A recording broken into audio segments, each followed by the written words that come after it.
Welcome to my show where we talk and play, where I sit around cause I got something to say. If you don't know who I am, I'm Lazarus Lee. You can call and join in and have a discussion with me. Ayy, get straight to it.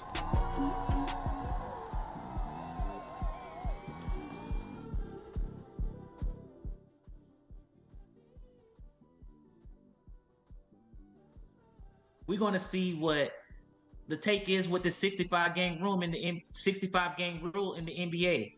Let's see what Amon Shumpert has to say about this particular topic and on this issue. Let's roll to the tape.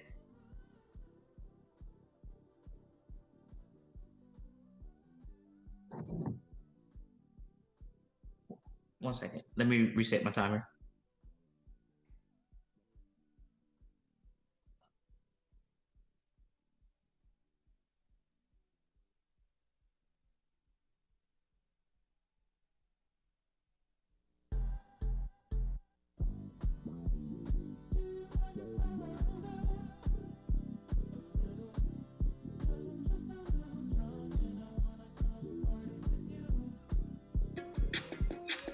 Welcome to my show where we talk and play, where I sit around cause I got something to say. If you don't know who I am, I'm Lazarus Lee. You can call and join in and have a discussion with me.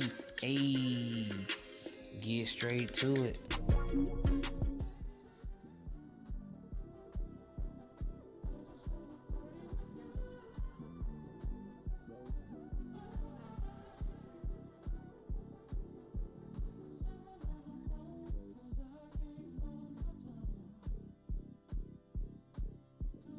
Or the MVP. But let's see what fellow NBA player Amon Shumpert has to say on this particular issue. Let's roll to the tape.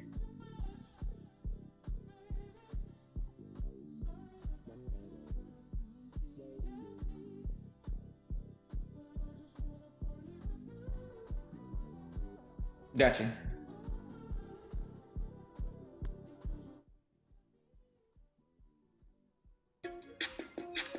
Welcome to my show where we talk and play, where I sit around cause I got something to say. If you don't know who I am, I'm Lazarus Lee. You can call and join in and have a discussion with me. Ayy, get straight to it. What's up, everyone? I'm Lazarus Lee, and this is Get Straight to It. We're going to break down the 65 game rule that the NBA has in place to get awards, MVP, or anything of that nature. I'm gonna have a friend of the show come on, but before we get to that, let's see what former NBA player has to say on this issue. Let's roll to the tape. With my dad telling me if you can't do it, if you want to do it, you got to do it on your terms in your house. If you're going to be in this house, you got to do it this way. That's how a rule works. I think that if the NBA bends now, they'll have to keep bending forever, and then eventually you're going to have to scrap the rule, and I think the rule was in place for a certain reason. Yeah. So I have my fellow airman, my friend and family to the show, and a man who's big on integrity, my homeboy, my partner, Deshaun Webb. Thank you for having me, brother. Pleasure to be here. It's good to have you. So as you hear, the 65 game rule is in place, and we know who reached the 65 games as the NBA season just ended. What do you think about the 65 game rule? I'm indifferent about it. For the most part, I am for the rule only because I think it encourages like players to actually play. Like I'm a big fan of the game. I don't want to tune in and not see my favorite player playing because he's resting. The team decides to rest him or something is going on while he's not. He don't want to play double back to backs. So for the most part, I say I'm for the rule. I got you. I thought we would kind of disagree, but we're locked in step on that one because I particularly feel like the best ability is availability, and we can't give you an award for sitting out games. So that's a big thing, and I'm glad that we're locked in step on that. But we're gonna have to head to commercial, but before we head to commercial, I gotta say, keep your mind on locked in on that 65 game rule. Let's head to commercial and pay some bills, and we'll be right back.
welcome to my show where we talk and play. Where I sit around cause I got something to say. If you don't know who I am, I'm Lazarus Lee. You can call and join in and have a discussion with me. Ayy, get straight to it. Welcome back. This is Get Straight to It. And if you missed the first segment, we just talked about the 65 game rule and what we think if we should think it should be a play. We both think that availability is very important, but despite the 65 game rule, we know players like Cade Cunningham, Luka Doncic, they had things that was outside of their nature that led them to miss games. So despite all the 65 game rules or whatever, Deshaun, who do you think should win the MVP this year? I got my boy Shai Gilgeous-Alexander, the beast, to do it again. Like you talked about with the 65 game rule, unfortunately, I feel like the MVP race this year is kind of wonky. You have, for example, Cade being out, Luka not being able to get players missing the time. But Shai has been super consistent in the time he's been there. He's leading still what's a young team, the champions, to another great #1 seed in the West. I don't see a great argument against him. I know in the talks is Nikola and such, but how do you feel? Personally, so I am going with Wemby. I feel like defense is both sides of the game, and he's the most impactful defensive player in the whole entire league. And then on top of that, you throw in his offensive component. And yes, I do agree that SGA is in the conversation, but when you talk about someone like Victor Wembanyama, who's only a few games behind the #1 seed, so they have the second best record in all of the NBA, and he's that impactful on the defensive end, I would have to go with Victor Wembanyama. But I've been getting some messages from people in the chat, and they said, what is your point on not having Nikola Jokic as the MVP? So they disagree with both of us. They have Nikola Jokic as the MVP, as he's averaging a near triple-double, if I'm not mistaken. So what would be your argument on why SGA deserves the MVP over Nikola Jokic? I'll even make an argument over Wemby as well, SGA and Wemby, because we have to factor in winning.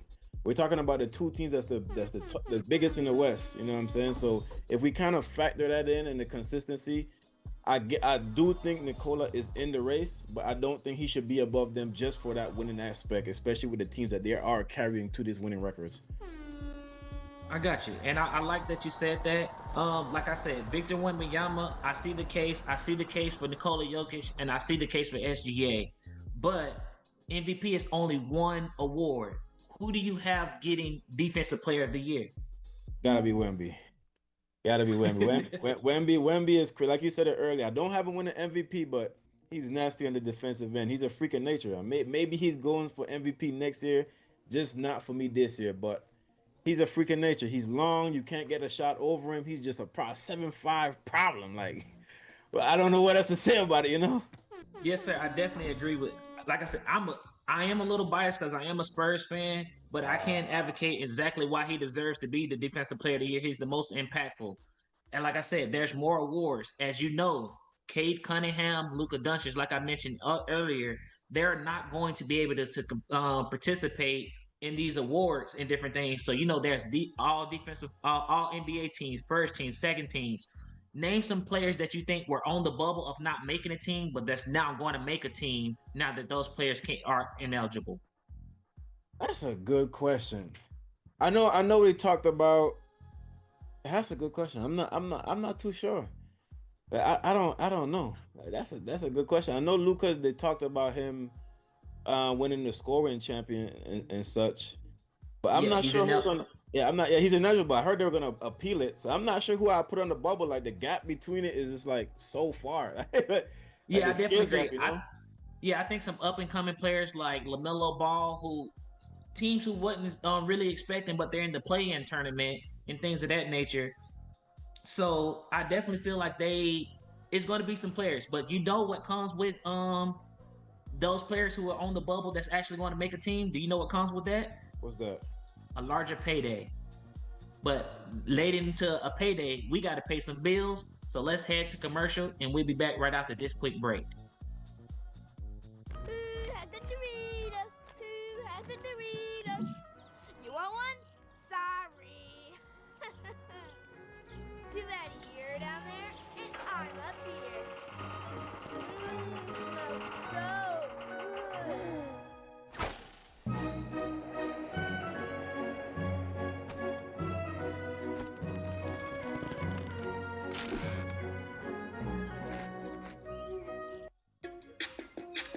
Welcome to my show where we talk and play, where I sit around cause I got something to say. If you don't know who I am, I'm Lazarus Lee. You can call and join in and have a discussion with me.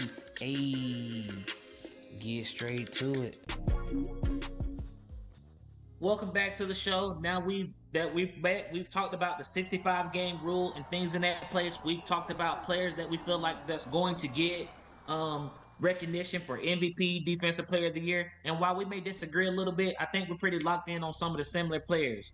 But first thing I'm going to ask you, the regular season has ended and the play-in games. So to figure out who's going to be the seventh seed and the eighth seed is. Today we have the Charlotte Hornets versus the Miami Heat. Just give me your winner on that game. I got the Charlotte Hornets. Okay. You have the 7 and 8. That was the 9 and 10 seed in the East. The 7 and 8, the Trailblazers versus the Suns. Who do you have winning that game? I got it being close, but the Suns.